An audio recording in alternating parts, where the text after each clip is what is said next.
Heavenly Father, we come boldly before your throne of grace, petitioning the gift of your Spirit as we open your word. I pray that you will give us your mind, that you will lead us and guide us. Father, I pray that we will have a deeper understanding of the prophecy that you have given to us. You've promised a blessing when we open and understand prophecy, and you've promised to give us understanding. And Father, you've also said that we should come and let us reason together. So I pray, Father, that as we reason together here, you want us to reason with you, and you want also us to reason one with another. And so I pray that as we reason one with another, that you will lead us and guide us, give us of your wisdom, knowledge, and understanding in these things.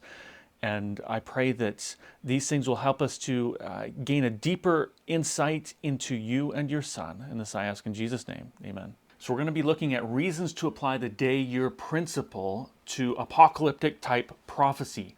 Now I've labeled it as 16 reasons.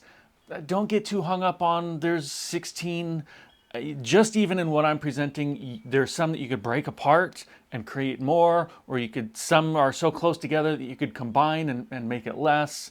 You know, it's just one thought flows to another a lot here. So don't get too hung up on there's exactly 16.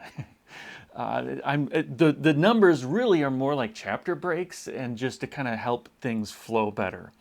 But before we begin, I want to talk to you about two main points that we need to understand. Number one is the biblical solar cycle and how the days are reckoned according to the Bible. Because we have 365 days of the year, and we're going to see that that's not the case according to the biblical example.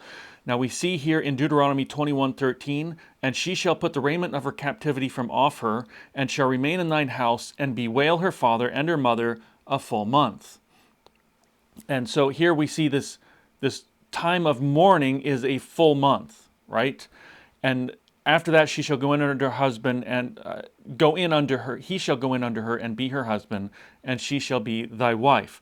So we've got a full month that's mentioned here in this time of mourning. But when we compare that with Deuteronomy 34 and verse 8, it gives us specifically 30 days for this time of weeping and mourning.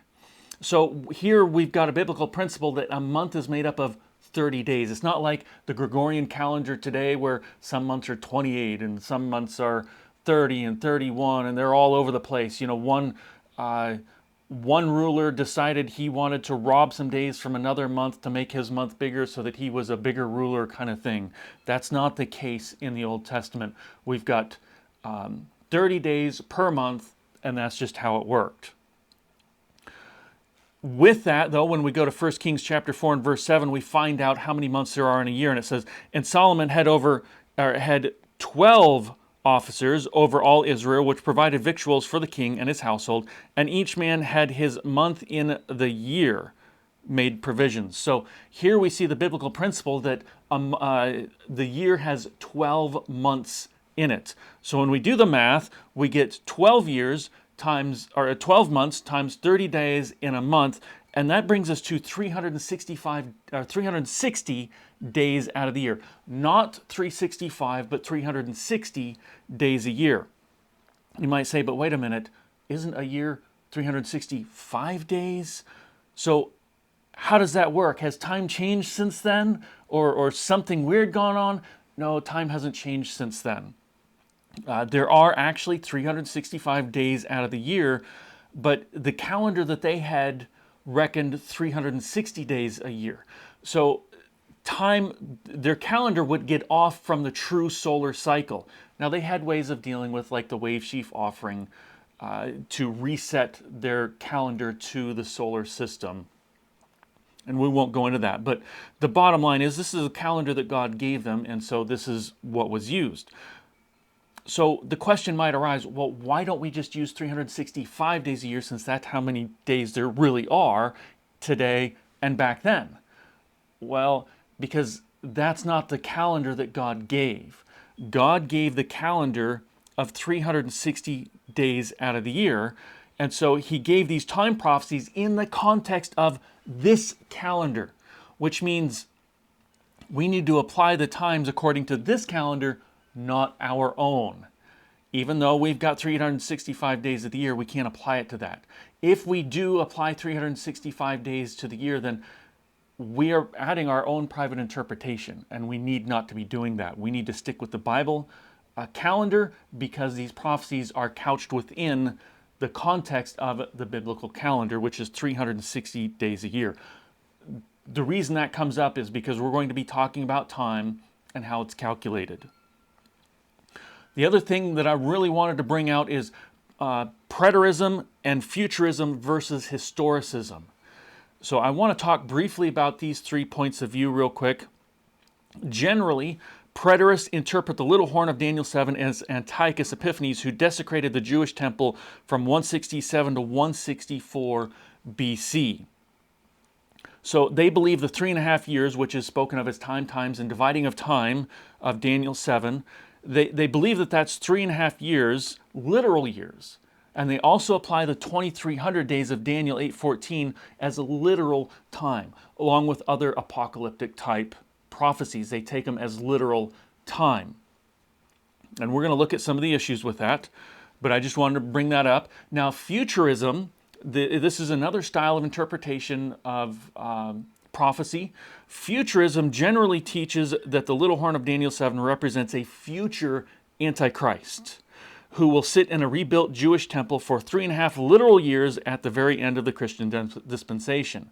They also believe the 2,300 days of Daniel 8:14 are literal days. Now, I realize that the Left Behind series is a fictional series because it has yet to happen, but I find it interesting that they've got somebody by the name of Nicolae Carpathia as the Antichrist, and that's way off into the future. So preterists say it's Antiochus way off in the past, and futurism says, no, the Antichrist is way off in the future. Preterists and futurists. Now, remember that these prophetic interpretations came from Catholic priests, specifically Jesuits, for the purpose of pointing the finger of prophecy anyway but to their church. So it doesn't matter which way you go. You can say that the Antichrist is in the past. You can say the Antichrist is way off in the future, just as long as you don't say it's now. Just as long as you don't interpret time to be day for a year. And that really is the foundational difference between these 3 styles of interpretation. Preterism, futurism, and historicism is the way that time is interpreted, because that's key to this thing. So preterists and futurists both agree in understanding prophetic time as literal time. In contrast, historicists teach and have held that time within the context of prophecy is to be understood by applying a day for a year principle. So with those 2 points, the 360 days out of the year and a brief understanding of the differences between preterism, historicism, and futurism. Now let's jump into the reasons for applying the day-year principle. Now, you might notice we're starting with reason number 2.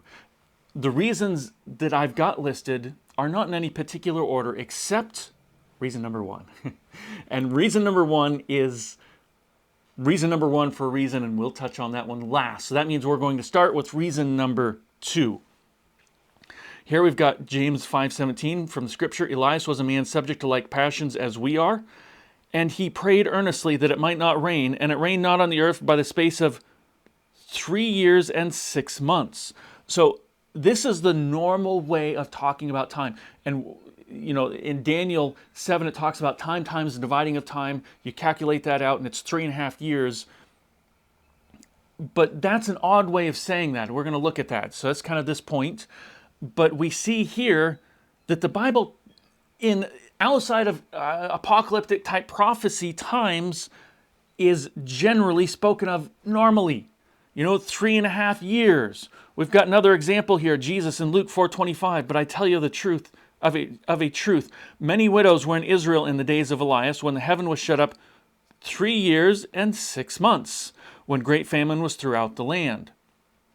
So the normal way the Bible refers to 3.5 years is 3.5 years.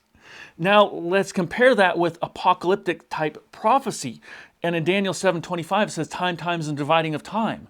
Or Daniel 7, or over in Daniel chapter 9, sorry, that's Daniel chapter 9, not Daniel chapter 7. Daniel chapter 9, verse 24 talks about 70 weeks. 25 talks about 70 weeks and 62 weeks. And verse 27 talks about week.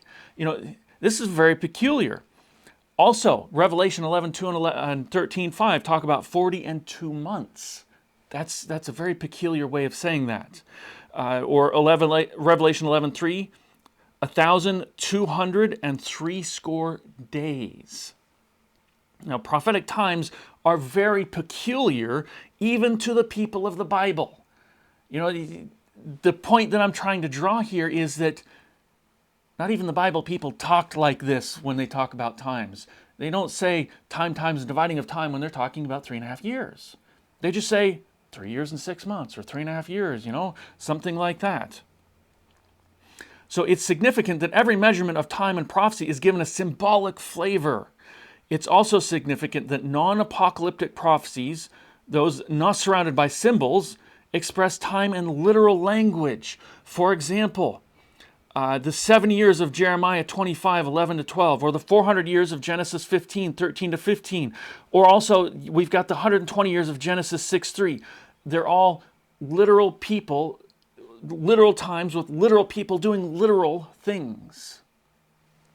But that's not the case in this apocalyptic style prophetic, the prophecies which are surrounded by symbolism. So that brings us now to reason number 3 to apply the day-year principle.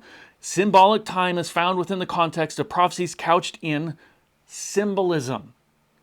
So just as an example, the 1,260 days are found in a context where a symbolic woman is clothed with a symbolic sun, stands on a symbolic moon with 12 symbolic stars on her head. She's persecuted by a symbolic dragon who has 7 symbolic heads, 10 symbolic horns, and who casts a third of the symbolic stars of the heaven to the earth.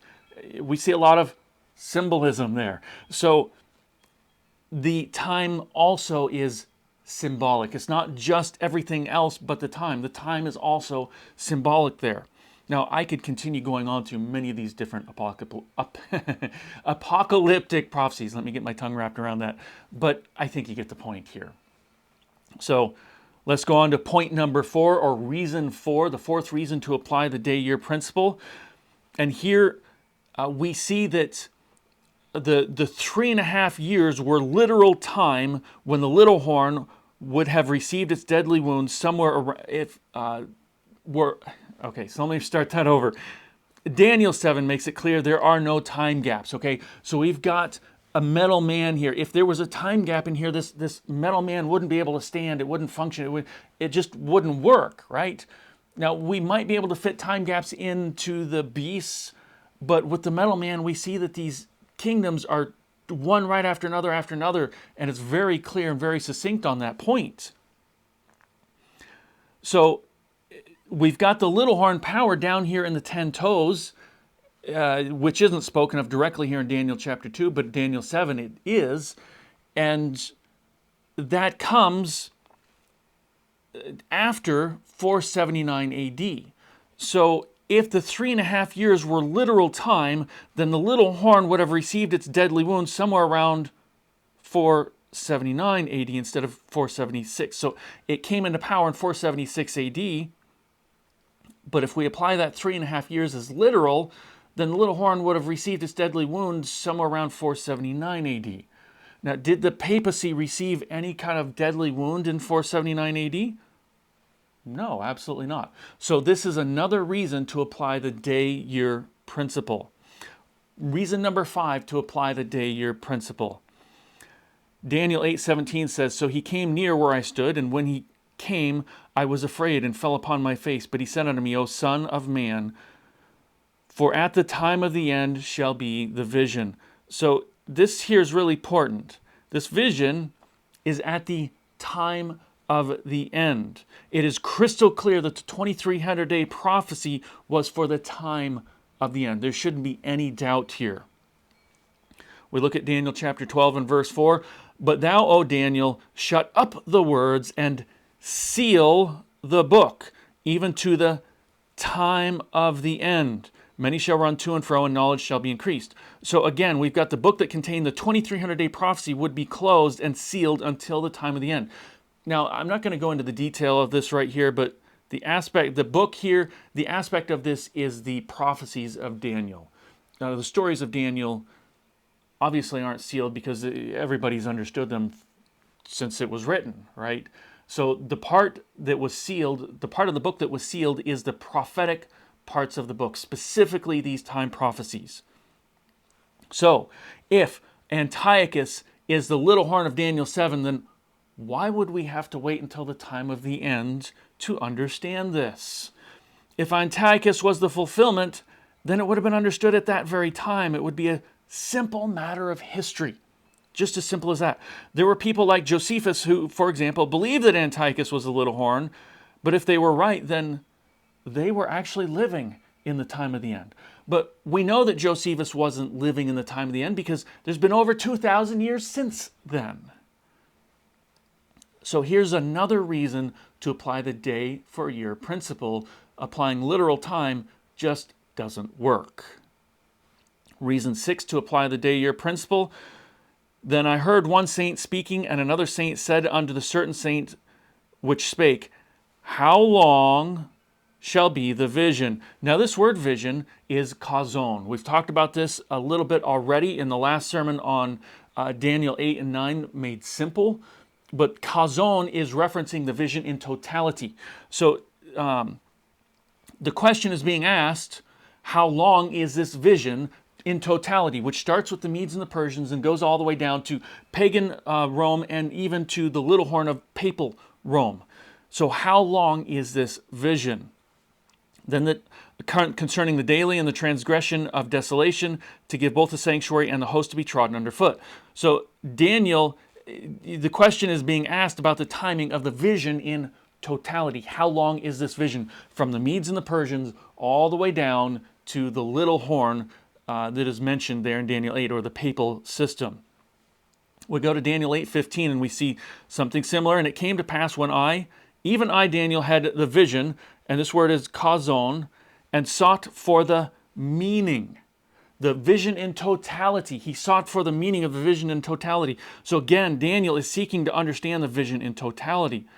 The angel starts with telling him about the Medo-Persia, which ruled from 539 to 331 BC. And then he goes on to Greece, which was 331 to 168 BC. And then he goes on to pagan Rome and even to papal Rome. And so the question is, how long is all of this? From the Medes and the Persians all the way to pagan Rome, or to papal Rome. So the question then arises, why would all this information be given and huge time spans be talked about if the 2300 days were literally just over 6 years? Why would he be talking about the Medes and the Persians and then going on all the way down through all this time period if 2300 days was literal days?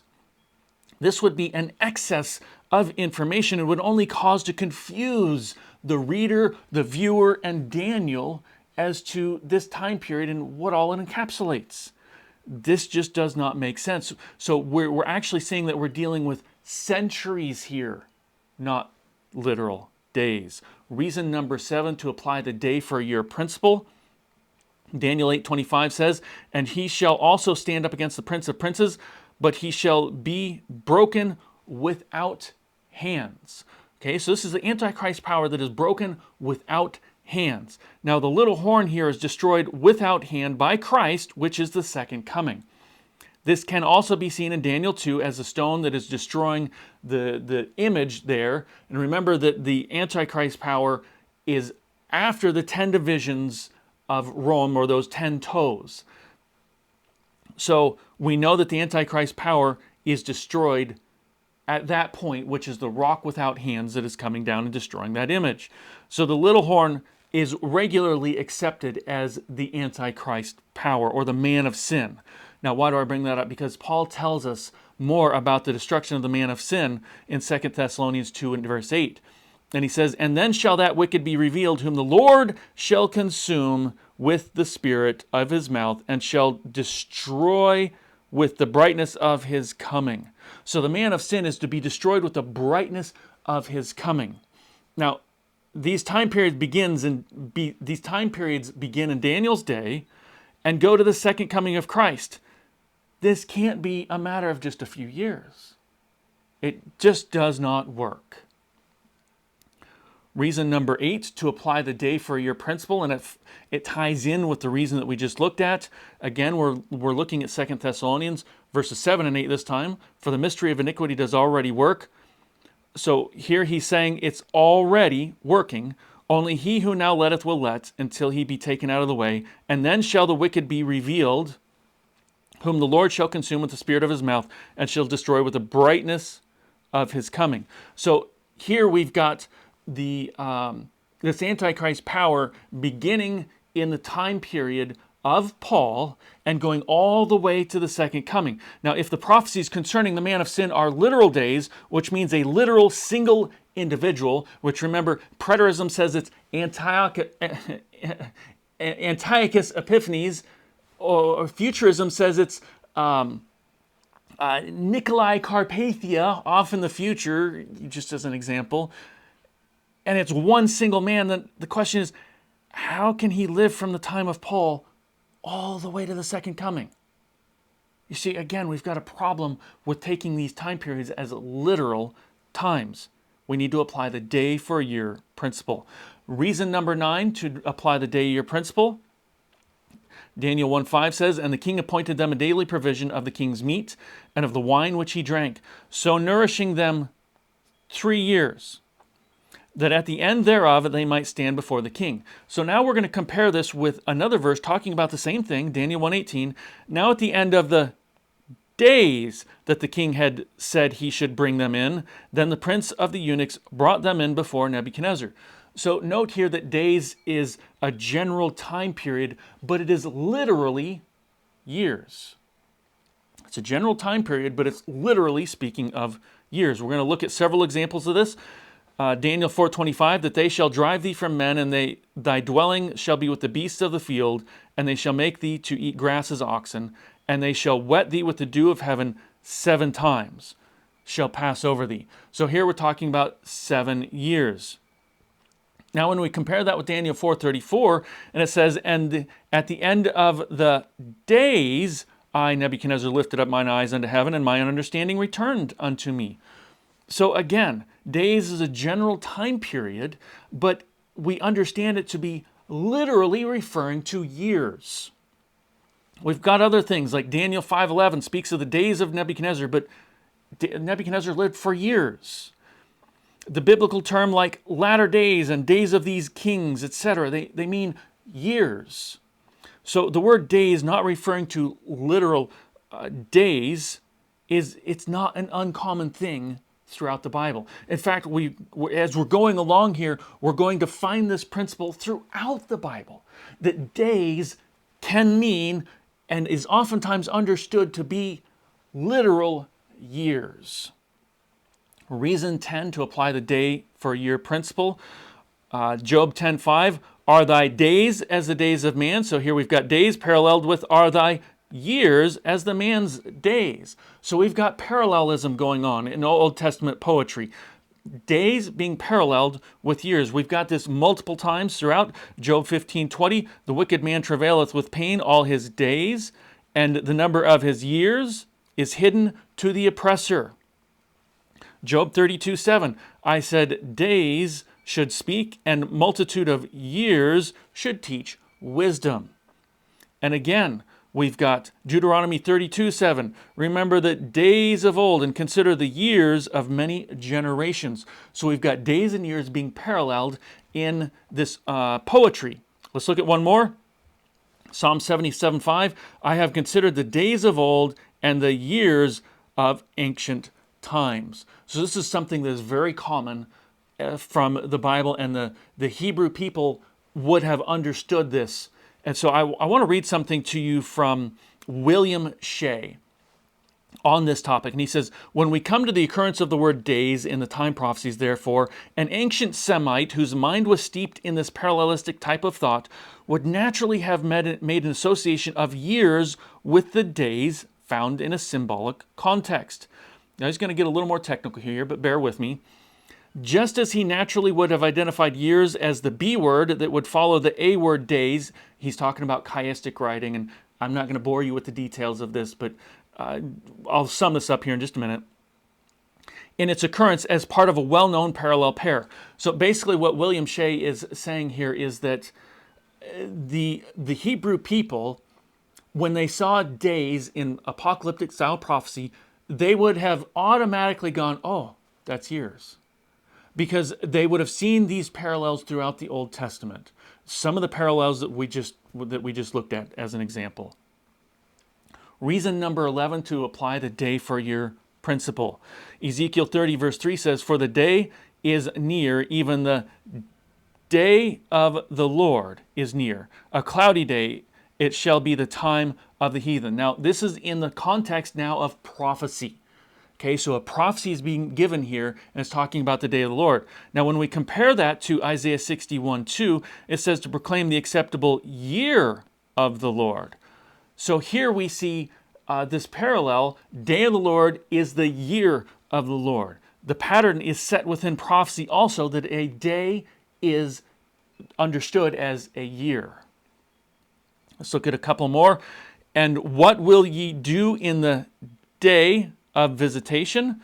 Isaiah 10:3. We compare that to Jeremiah 11:23. And there shall be no remnant of them, for I will bring evil upon the men of Anathoth, even the year of their visitation. So the day is recognized as a year here. Isaiah 34:8. For it is the day of the Lord's vengeance. We looked at this one earlier, but now we're going to look at the second half of this. And the year of recompenses for the controversy of Zion. Now we compare that with Hosea 9:7. The days of visitation are come. The days of recompense are come. So yet again, over and over, we see, even within prophecy, the day for a year being used. So we've got one prophecy saying day, and we've got another prophecy speaking of the same thing, talking about year. So the pattern is set. But then, of course, we also have, and this probably could have been a whole other reason to apply the day-year principle, but we're talking about prophecy here, so I'm just going to include the two main verses that are used to show this. Now, Numbers 14:34, after the number of the days in which ye search the land, even 40 days, each day for a year, shall ye bear your iniquities, even 40 years, and ye shall know my breach of promise. So the spies went in for 40 days, and the people refused to accept that. And so God is saying, look, for every day that the spies were in there, you're going to have to wander for a whole year in the wilderness, a day for a year. So here we have a prophetic number given in days, and we are told it is to be understood in years. We have another one, though. It's not just one. Ezekiel chapter 4 and verse 6, and when thou hast accomplished them, lie again on thy right side, and thou shalt bear the iniquity of the house of Judah 40 days. I have appointed each day for a year. So here again, we are told by God to apply in the prophetic context the day for a year principle. Reason number 12 to apply the day-year principle. 6 days, according to Exodus 20 verses 9 and 10, shalt thou labor and do all thy work. But the seventh day is the Sabbath of the Lord thy God. In it thou shalt not do any work. So for 6 days we're to labor, and on the seventh day, the Sabbath, is the Sabbath of the Lord, and we are to rest. Okay, so now we find something interesting. Now we have something applied to the land here. In Leviticus 25 verses 3 and 4. 6 years thou shalt sow thy field, and 6 years thou shalt prune thy vineyard, and gather in the fruit thereof. But in the 7th year shall be a Sabbath of rest unto the land, a Sabbath for the Lord. Thou shalt neither sow thy field or prune thy vineyard. So we've got years, 6 years, 6 years, and on the 7th year shall be a Sabbath of rest. So we see that the weekly cycle is expanded day for a year and applied to the land. This may not be the most powerful point, but it's an interesting point, and it's another reason to apply the day for year principle. Now, reason 13 to apply the day year principle. We're coming very closely to the end of this presentation, this end of this sermon, but bear with me. We've got some powerful points yet coming. Matthew 24:15, Jesus says, when ye therefore shall see, so this is in the future, the abomination of desolation spoken of by Daniel the prophet, stand in the holy place. Whoso readeth, let him understand. So he says, when ye therefore shall see. So Jesus is speaking of this abomination that maketh desolate in the future. So if the abomination was in the past, even before Jesus, then why would Jesus point people to the future, even in his time? And how would you apply the frames, the time frames, as literal days if this is the case? Is Jesus wrong? No, of course Jesus isn't wrong. I mean, as soon as we start saying Jesus is wrong, I mean, we might as well just throw out the whole Bible and you're just going to go down that march into perdition from there. You know, so Jesus is definitely not wrong. And there's a lot of reasons to know that he's not wrong, but that's not the focal point here. So Jesus isn't wrong, and this is yet future. And if that's the case, the day for literal time just doesn't work. Reason 14 to apply the day year principle, going to Jesus again. The same day there came certain of the Pharisees saying unto him, that him is Jesus, get thee out and depart hence, for Herod will kill thee. Now, Jesus responds to them and says, and unto them, go ye and tell that fox, behold, I cast out devils and I do cures today and tomorrow, and then the third day I shall be perfected. So here's Jesus already partway into his ministry. He's got 3.5 years, right? And so he's partway into his ministry, and he's telling them that he's got today and tomorrow that he's going to live, and then he's prophesying that on that third he's going to die. So here we've got Jesus himself using a day for a year principle. I mean, if there is no other reason, this in and of itself should give us plenty of reason to apply the day for a year principle. We're following the example of Jesus. Reason number 15 to apply the day for a year principle. And after 62 weeks, speaking of Daniel chapter 9, in 2 weeks shall Messiah be cut off, but not for himself. The people of the prince that shall come shall destroy the city and the sanctuary, and the end thereof shall be with a flood, and unto the end of the war of desolations are determined. And he shall confirm the covenant, so here's a confirmation of the covenant, with many in 1 week. And in the midst of the week he shall cause a sacrifice and oblation to cease. And for the overspreading of abominations he shall make it desolate. So we've got desolation even until the consummation, and that determined shall be poured upon the desolate. So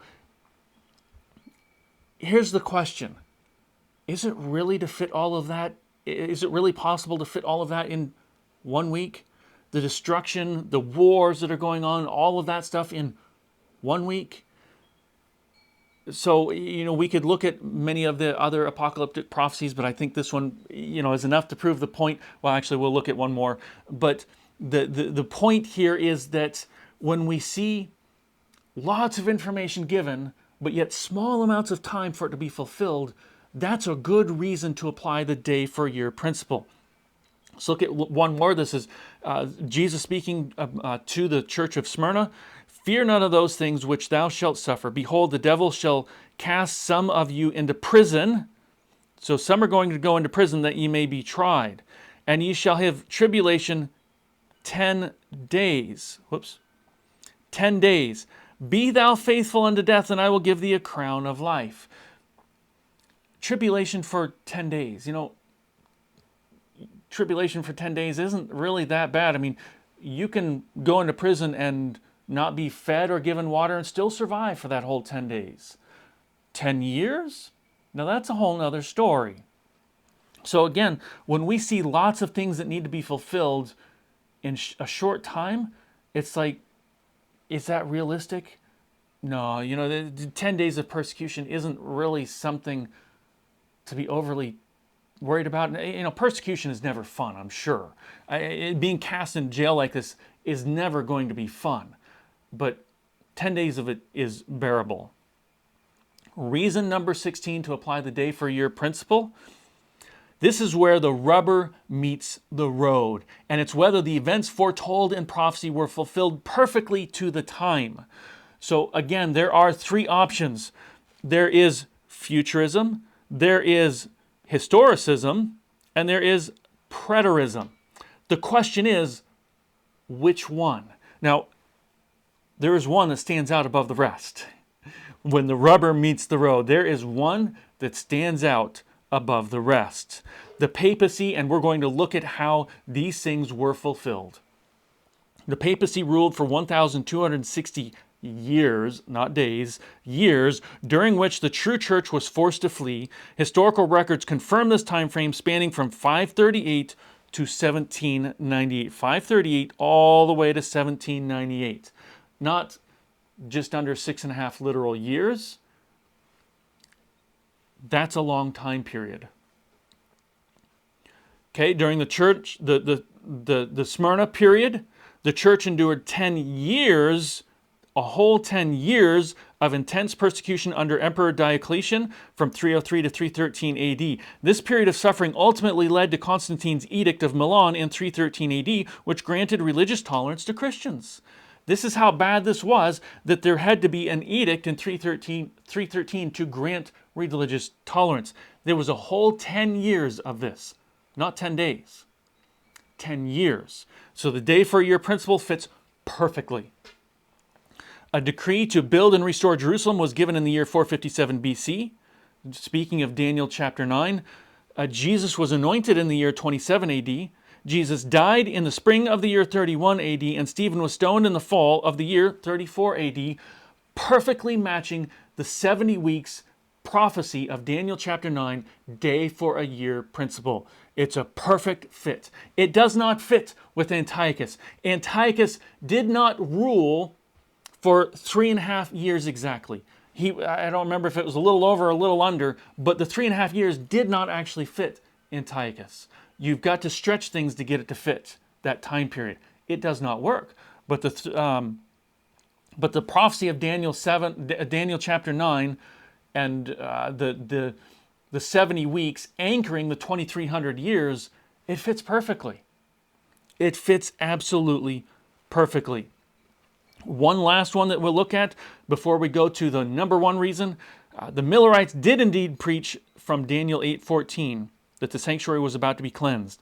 And this preaching took place right before the 2,300 years came to an end. Why didn't they preach from some other text? Simply because God wanted them to bring the world's attention to the 2,300 years that were about to end, and a significant event was about to take place in heaven, the Great Second Advent Awakening in the 1830s provides powerful evidence that the day-year principle must be applied to Daniel 8:14.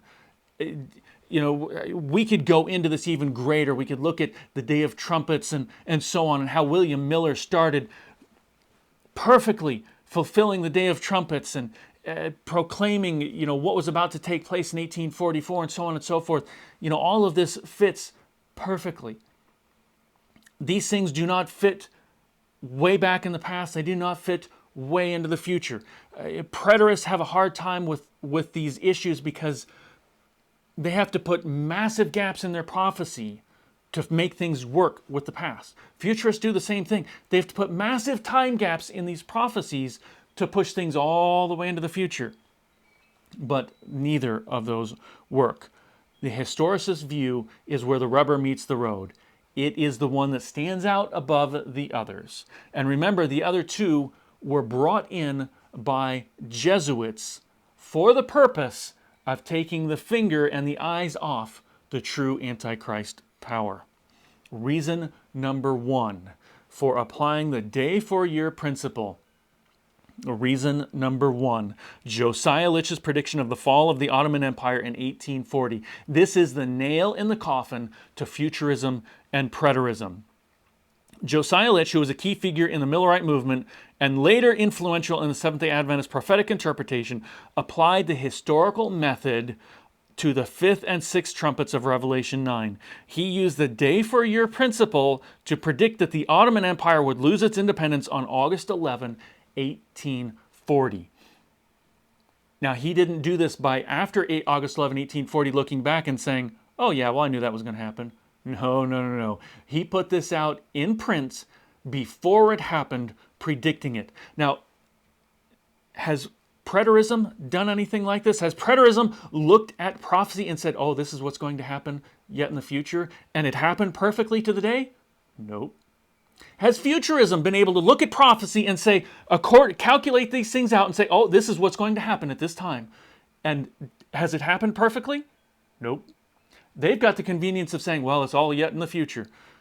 But it hasn't happened. Historicism has had the opportunity to apply this interpretation and predict something to happen, and it happened on the very day. It's awfully convenient that the other two have these big gaps of time in between there. But the fact is, there are no big gaps of time. And this is why the day-for-a-year principle and the historicist view is the nail in the coffin to futurism and preterism. So I'm going to give you a brief overview of this. We're not going to go into depth on this, but I want to give you a brief overview. So the prophetic basis is based on Revelation 9 and the Ottoman Empire. So Revelation 9 talking about the Ottoman Empire. Litch interpreted the fifth and sixth trumpets of Revelation 9, 1-21 as referring to the rise and reign of the Islamic Ottoman Empire, following earlier Protestant historicists who saw Islam as a key power in prophecy. So the fifth trumpet of Revelation 9, 1-12 is seen as the rise of the Arab Muslims under Muhammad and the spread of Islam from the 7th century and onward. The sixth trumpet found in Revelation 9, 13-21 is understood as the expansion of the Ottoman Empire and its dominance over Eastern Christianity, especially in the Byzantine Empire. Now, the key verse in all of this is Revelation 9:15, which says, "And the four angels were loosed, which were prepared for an hour, and a day, and a month, and a year, for to slay the third part of men." So we've got a time prophecy given in this. So where do we start this time prophecy? Actually, let's look at before we start it, let's interpret these times. 1 year equals literally 360 years. 1 month equals 30 literal years. 1 day equals 1 literal year. And 1 hour equals 15 literal days. So you add this together down here, and you get 391 years and 15 days. Actually, that's behind the PowerPoint there. Sorry about that. But you get 391 days, and years and 15 days is what the prophecy gives for a time period. So when do we start that? Well, that date starts on July 27, 1449. Why? Well, Litch followed earlier historicist interpreters who marked July 27, 1449 as a key event in the Ottoman history. On this date, John VIII, the Byzantine emperor, died, and his brother Constantine XI sought permission from the Ottoman Sultan, Murad II, before assuming the throne. This act was the submission of the Byzantine Empire to the Ottoman rule. So this is the starting time for the Ottoman rule. July 27, 1449. So what happens when we add that time? Well, let's go in. 391 years and 15 days added to 1449 brings us to August 11, 1840. So on August 11, 1840, Josiah Litch predicted that the Ottomans would lose their independence. Did that happen? Yes, it did. His prediction was before August 1840, though. I want you to notice that. He wasn't looking back at it and saying, oh yeah, I already knew that. No, he predicted it off in the future, and he even wrote that it was going to happen. And when the event aligned with history, it strengthened the credibility of the Millerite movement, and not just the Millerite movement, but the day-for-year principle and the historicist view. So on August 11, 1840, what happened? Well, it was the Treaty of London. On August 11, 1840, the Ottoman government submitted to the European control, effectively losing its independence. This was a fulfillment of prophecy, proving the accuracy of the day-year principle. So this is also known as the Eastern Question. And this, going into a deeper study on this, which we're not doing right now, but going into a deeper study on this shows the day-year principle. And brothers and sisters, it is the nail in the coffin to preterism and futurism. Preterism has not been able to predict anything according to its style of interpretation. Futurism has not been able to predict anything according to its style of interpretation. Historicism and the understanding of the day-for-year principle predicted the fall of the Ottoman Empire to the very day, perfectly. Does it fit? Absolutely. There is no other way to interpret the prophecies time-wise than for the day-year principle. And so, brothers and sisters, I hope this has been very, very crystal clear. 16 very powerful reasons why to apply the day-for-year principle in the apocalyptic time prophecies, specifically those that are couched in symbolism. And this leads us to some very powerful points as to October 22nd, 1844, and the beginning of the judgment. And this is why we talked about Daniel 8 and 9 made simple, going over that. And so there's a lot of people that say, oh, this can't make this literal time, or this has to be literal time, and so therefore these interpretations are wrong. But brothers and sisters, I hope this has been very, very clear. And there's actually more reasons, but I took a bunch of them out because they kind of melded, and I wanted to try to make each reason as distinct as possible, but we could have gone on for further. I hope you have been blessed. Until next time, God bless and Maranatha.